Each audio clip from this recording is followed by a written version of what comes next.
네, 오늘 이 시간에는 투자의 목적이라는 제목으로 함께 은혜 나누고자 합니다. 여러분 우리나라 사랑하시나요? 네. 우리 한국을 사랑하십니까? 네. 사랑하셔야 됩니다. 우리나라는 모든 것이 잿더미가 되어버린 6.25 전쟁의 참화 가운데서도 정말 세계 유례 없이 반세기 만에 세계 10위권의 경제 대국으로 발돋움하게 되었습니다. 자, 그 후 우리나라는 계속되는 성장세를 몰아서 2012년 6월 23일 전 세계 7번째로 2050 클럽에 가입을 하게 됩니다. 2050 클럽은 1인당 국민소득이 2만 달러, 그리고 인구가 5천만 명을 넘어선 것을 그런 국가를 뜻하게 되는데요. 자, 이 2050 클럽에 가입했다는 것은 국민소득 인구가 말해주는 것이 무엇이냐? 곧 선진국의 발판에 들어섰음을 보여주는 어떤 초석이 된다는 것입니다. 자, 이 클럽에 가입한 나라는 지금까지 전 세계 6개 국가였지만 이번에 우리나라가 지난 2012년에 우리가 7번째로 가입을 하게 되었습니다. 자, 이 모든 것이 우리 민족의 아픔과 눈물을 헤아려 주신 하나님의 은혜이신 줄로 믿습니다. 아멘. 자, 그런데 이 세계 10위권의 경제 대국이 되었다는 이 현실 속에 우리나라의 현재 모습은 어떨지 우리가 점검해 볼 필요가 있을 것 같습니다. 비록 아직도 적지 않은 우리 국민들이 하루 한 끼 먹기가 힘든 사람들이 있습니다. 또 일반적으로 볼 때 우리가 밥 먹고 사는 수준은 과거와 비교해도 굉장히 좋아졌죠. 또 다른 나라들과 비교해도 굉장히 높은 질의 식사를 우리가 먹고 있습니다. 자, 그럼에도 불구하고 우리 국민들 상당수는 이전보다 더 배고픔을 느끼고 있는데요. 자, 제가 말씀드린 이 배고픔은 어떤 양식이 없어서의 배고픔이 아니라 어떤 다른 곳에서의 갈증을 얘기하고 있는 것입니다. 자, 사실 요즘 우리 현대인들의 몸은 위장의 일부를 잘라내고 성형수술을 통해서 지방 제거를 해야 될 만큼 좀 비만에 시달리고 있습니다. 그래서 말씀드린 것처럼 우리가 진짜 배고픈 이유는 몸이 배고픈 것이 아니라 그 어떤 다른 것에 대한 갈망과 또한 고민, 그리고 그것에 대한 다른 것에 대한 배고픔이 있다는 것입니다. 최근 우리나라에서는 혹시 들어보셨을 겁니다. 키친 드렁커, 알코올 중독이 또 다른 표현인데요. 이 문제가 심각해지고 있습니다. 그러니까 문자적으로 얘기하다 본다면 주방에서 술을 취한 사람 이런 뜻이죠. 이게 무슨 얘기냐면 주로 가족들이 없는 시간대에 자녀들을 또 출가시키거나 유치원, 학교, 남편을 다 출근시키고 혼자 집에 남아있는 주부들을 얘기하는데, 이 주부가 외롭다 보니 어떻게 합니까? 끝내는 맥주 하나 둘 마시다가 소주 섞어 마시다가 양주 먹게 되고 점점 중독되어 가는, 근데 그 중독에서 끝나는 것이 아니라 어떻게 됩니까? 가정폭력과 파괴의 주범으로 돼서 지금 심심치 않게 뉴스와 어떤 사회적인 이슈가 되어가고 있는 것입니다. 사실 알코올 중독이라고 하는 이 악명 높은 분야에 보통 남자들이 주로 많았었던 과거였다면 현재는 안타깝게도 우리 여성들, 또 주부들이 많이 이렇게 노출되어 있는 현실입니다. 자, 왜 이 주부들이 이렇게 자신과 가정을 망가뜨릴 정도로 이렇게 중독되고 가고 마셔야 될까요? 자, 우리는 성경적인 가르침을 통해 알고 있습니다. 바로 그 마음이 텅 비어있고 그 마음에 배고픔을 또 외로움을 느끼고 있기 때문입니다. 자, 오늘 말씀을 보니까요, 하나님께서 목마른 자 그리고 배고픈 자, 영혼의 갈급함을 느끼는 자를 부르고 계신 장면을 우리가 볼 수 있습니다. 자, 당대 이 말씀이 선포될 때에 또 이 말씀을 듣는 그 청중들, 이스라엘 청중들은 육신의 배가 고픈 자들이 아니었습니다. 말씀드린 것처럼 영혼의 갈증, 영혼의 고민이 있는 자들이었어요. 자, 왜 이들이 그렇게 영혼의 갈망과 또한 갈증, 굶주림을 느끼고 있었을까요? 자, 오늘 이 시간 이 말씀을 듣는 성도 여러분들과 또 전하는 저, 그리고 우리 모든 성도 삶 안에 우리 목마름과 굶주림 해결되는 은혜의 시간 되기를 원합니다. 아멘. 자, 우리 함께 말씀을 함께 봅니다. 자, 첫 번째 우리가 함께 생각하고 은혜 나누기 원하는 것은 다 같이 영상 보며 선포합시다. 시작. 내 삶을 어디에 투자할 것인가? 아멘. 자, 우리 2절 말씀인데요. 2절 말씀 다 같이 읽습니다. 시작. 너희가 어찌하여 양식이 아닌 것을 위하여 은을 바라주며 배부르게 하지 못할 것을 위하여 수고하느냐. 아멘. 자, 오늘 말씀에서 하나님은 이스라엘 백성들의 가장 큰 문제가 무엇이냐면 그들의 삶이 지금 잘못된 것에 투자하고 있다라고 지적하시는 말씀입니다. 그들이 아무리 가지고 있던 재능과 어떤 재물 이런 것들을 투자해도 건질 것이 없는 곳에, 쉽게 말하면 수익금이 나오지 않는 곳에 투자하고 있기에 그들에게는 아무런 이익이 없다라고 말씀하고 있는데요. 자, 도대체 이스라엘 백성들은 무엇을 하고 있었을까요? 자, 우리가 읽은 이 말씀이 기록될 당시 이스라엘 백성들은요, 바벨론 포로에, 그쵸, 그 나라에 압제되고 있던 상황이었습니다. 그러니까 수십 년간 포로로 잡혀있던 이스라엘 백성들은 그곳에서 나름대로 살아가기 위해서 노력을 했을 겁니다. 그냥 나는 포로야 라고 노예처럼 살기도 했지만 인간은 그렇지 않죠. 적응을 합니다. 이스라엘 백성들도 마찬가지예요. 그래서 그중 상당수가 이스라엘 백성들은 자신의 신앙과 전통을 버리고 그 바벨론의 문화를 받아들이면서 살 길을 찾아갔다는 것입니다. 자, 그리고 결국은 바벨론과 같은 사람의 동등한 위치를 얻기 위해서 그들이 쓰는 말, 언어, 행동, 심지어는 그 종교와 문화도 적극적으로 받아들였다는 것이지요. 자, 물론 다 그렇진 않았겠지만 오랜 시간 지내다 보니 그렇게 자연스럽게 바벨론의 문화의 종교에 흡수되었다는 것입니다. 자, 그런데 더 안타까운 건 무엇이냐면 이미 바벨론에서 수십 년 동안 살아와서 그곳에 있던 모습이 편했지만 더 안타까운 것은 하나님의 말씀을 점차 잃어가기 시작했다는 것입니다. 그래서 해방이 된 이후에도 다시 약속의 땅, 그 이스라엘로 돌아가야 되는데, 가나안으로 돌아가야 되는데 상당수가 가지 않습니다. 여기가 좋사오니 가면 나라가 폐허가 돼서 없죠. 또 성적자가 한다고 또 일해야 되죠. 쉽게 말하면 사회 기반이 아무것도 없는 곳에 그냥 너 농촌에 가서 살아. 그러니까 많은 사람들이 그곳에 가기 싫어했다는 것입니다. 자, 한마디로 많은 이스라엘 백성들이 하나님이나 그 하나님의 약속의 말씀을 버린 채 바벨론의 모든 것을 투자하고 있었다는 것입니다. 내가 이곳에 빨리 문화를 배워야, 이곳에서 기술을 배워야 내가 살 수 있어. 이렇게 잘못된 것에 마음을 정하고 투자하게 되었다는 것이죠. 자, 결국 어떻게 됩니까? 아무리 그들이 그 바벨론의 우상과 또 종교와 뛰어난 문화라고 하는 것에 투자해봤지만 이미 하나님의 약속을 떠났기에 그들에게 돌아오는 것은 아무것도 없었다는 것입니다. 자, 우리 이스라엘 백성들은 잃어버리고 있었죠. 이 세상에 복을 내려주시는 분은, 형통케 하시는 분은 오직 우리 한 분, 하나님이시라는 것을 그들이 잊고 있었다는 것입니다. 성도 여러분, 우리가 이것을 잘 기억했으면 좋겠습니다. 우리도 마찬가지로 시대는 달라졌지만, 그렇죠, 상황은 달라졌지만 우리 백성들, 주의 자녀들이 이끄시고 축복하시는 분은 하나님이시라는 것을 아멘. 늘 기억하기를 바랍니다. 아멘. 자, 그리고 하나님께서 이스라엘 백성들에게 지정한 장소, 축복의 장소는 바벨론이 아니었죠. 바로 가나안, 이스라엘 땅이었습니다. 그래서 바벨론이 아무리 기름지고 번화하고 당대 최고의 문화가 모인 곳이라 할지라도 하나님께서 복의 장소로 지정하신 그 가나안을 벗어난 이상 축복을 받을 수가 없었습니다. 자, 그러자 어떻게 됩니까? 이스라엘에게는 아무런 미래가 없었던 것이죠. 자, 최근 세계 경제 유럽발, 그렇죠, 유럽발을 출발한 경제 위기로 전 세계가 위기를 겪고 있는데요. 이 경제 위기의 진앙지로 손꼽힌 나라가 보통 그리스, 또 이탈리아, 또 스페인 등으로 꼽히고 있습니다. 사실 스페인 이 세 나라는 얼마 전까지만 해도 세계에서 손꼽히는 엄청나게 잘 사는 나라들이었어요. 그런데요, 현재 그리스의 국가 부도 사태에 앞두고 있는데요. 이 나라가 지금 지고 있는 빚이 얼마냐면 3,000조라고 합니다. 나라가 별로 갚을 생각도 없는 것 같아요. 자, 그리스, 그 다음에 이탈리아, 스페인이 세계 관광지가 유명한 곳이 많잖아요. 항만도 있고. 근데 이것들을 다 헐값에 다 팔고 있다고 합니다. 그러니까 이 지경이 되도록, 그쵸, 이 나라가 이 지경이 되도록 별로 신경 쓴 사람이 없었던 것이죠. 또 가장 안타까운 것은 이 나라와 국민들이 이 나라 돈을 잘못된 곳에 투자해서 손해를 보면 다시 바른 곳에 투자를 해야 되는데 그냥 내 국민 세금이 내 돈이 아니야 하면서 그냥 되는 대로 흘려보냈다는 것이죠. 자, 특별히 투자처를 잘못 찾았기 때문에 이렇게 큰 손해를 보고 있습니다. 자, 특별히 우리나라는 이 스페인의 경제 위기를 좀 눈여겨볼 필요가 있는데요. 왜냐하면 우리나라의 지금 위기도 스페인의 위기와 좀 비슷하기 때문에 그렇습니다. 미국의 그 뉴욕 타임즈에서 얘기하기는 그 스페인의 경제 위기는 부동산 거품이다, 곧 동기된다라고 많이 들어봤죠. 얘기를 하는데요. 2000년을 전후로 그렇게 잘 나가는 스페인이 이제 최저임금, 최저 수준의 저금리를 추입어서 부동산 대출을 막 해줍니다. 거의 1,000조에 육박하는 엄청난 숫자인데요. 1,000조에 육박하는 이제 돈을 대출해줍니다. 근데 어떻게 됩니까? 거품이다 보니까 돈이 회수가 안 돼요.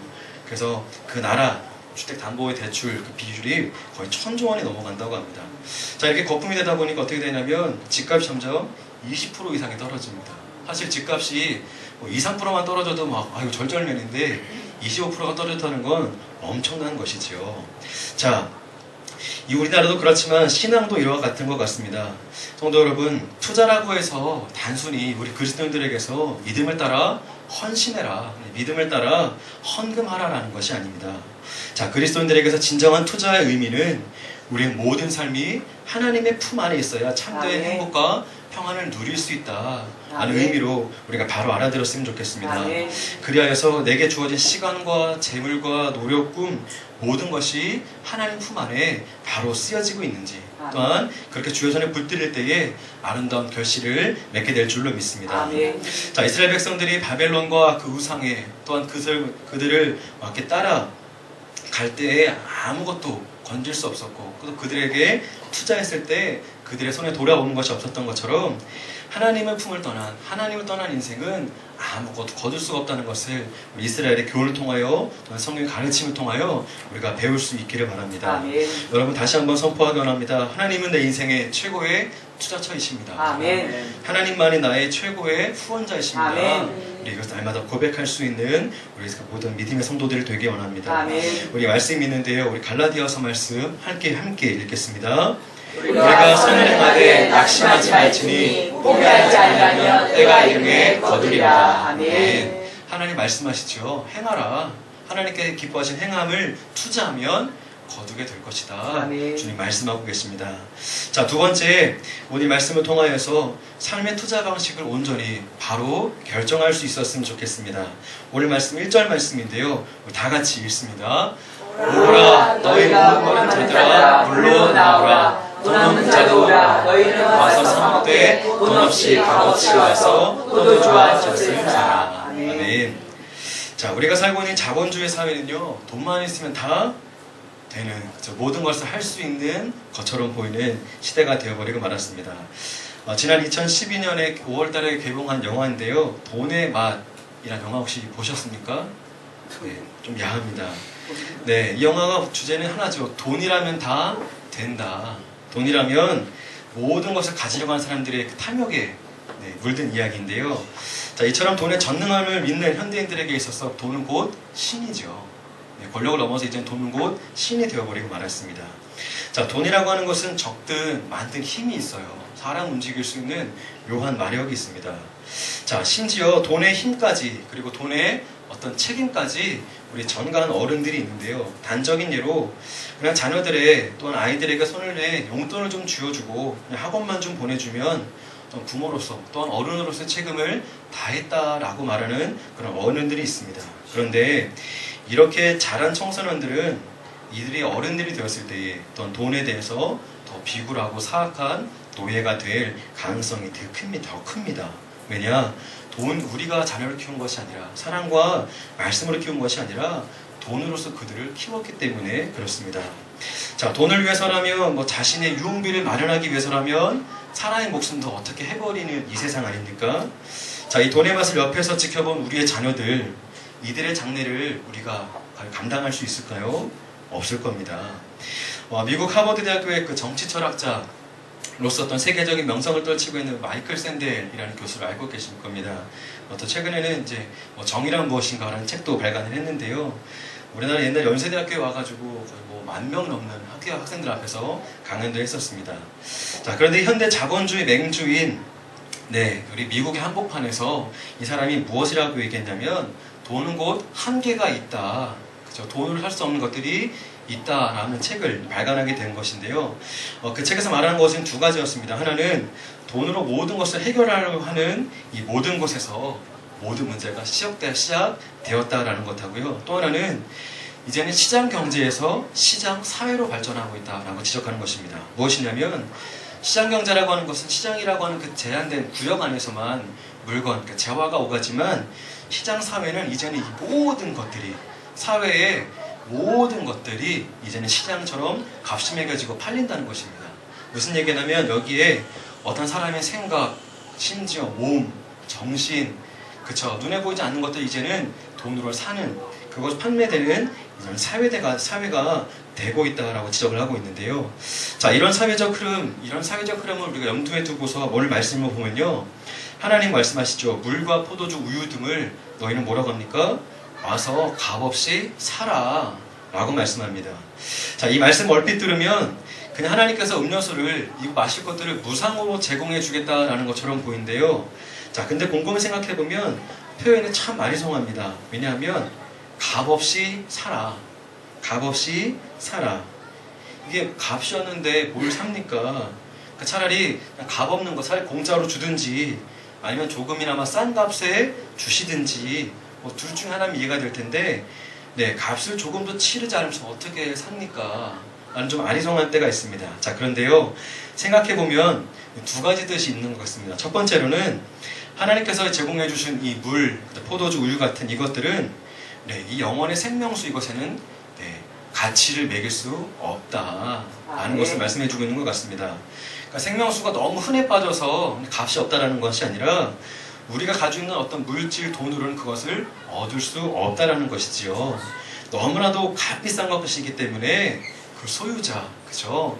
하나님께서 제공해 주셔서야만, 그 자비로 그 은혜로 그 권한으로 제공해 주실 때만 우리가 얻을 수 있다는 것이죠. 또 두 번째는 우리가 하나님께로부터 얻은 영혼수가, 이 영혼의 음료수가, 네, 내가 아닌 다른 분이 이미 값을 치루었다라는 것을 의미하는 것입니다. 아멘. 자, 우리가 어떤 것을 살고자 할 때 값을 치르죠. 근데 우리가 이것을 살 만한 그 존재가 되지 않아요. 그래도 어떻게 됩니까? 바로 그 능력과 권위를 갖추신 우리 예수님께서 이미 그것을 값을 치르고 사셔서 아멘. 우리에게 제공해 주셨다는 것입니다. 아멘. 자, 그러니 우리가 값없이 와서 살 수 있고 얻을 수 있는 것이라는 것이지요. 아멘.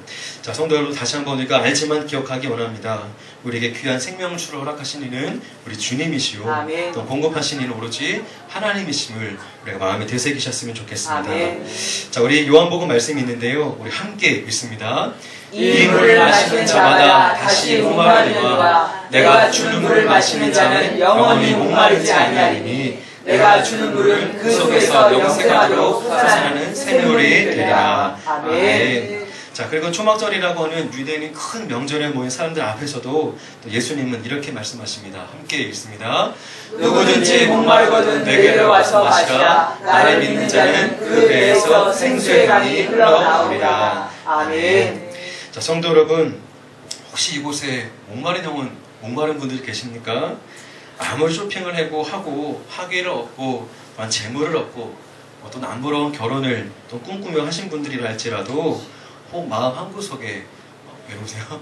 한구석에 허무함과 고독함을 느끼신 분이 계시다면 이 시간 주님께로 나아오십시오. 아멘. 주의 이름을 부르며 모든 것을 다 고백하고 내려놓으십시오. 아멘. 자, 하나님께서 인정하시는 최고의 투자 방식은 바로 하나님께 나아오는 것입니다. 아멘. 그리고 그분이 주시는 은혜의 선물을 감사함으로 받아가는 것입니다. 아멘. 그렇게 되면 플러스 옵션이 계속 붙게 되어서 아멘. 우리의 이익은, 그리고 그 은혜는 점점 커지게 될 줄로 아멘. 믿습니다. 아멘. 우리 마지막 세 번째인데요. 다 같이 읽겠습니다. 시작. 내 옆에 좋은 자가 있습니까? 아멘. 감사합니다.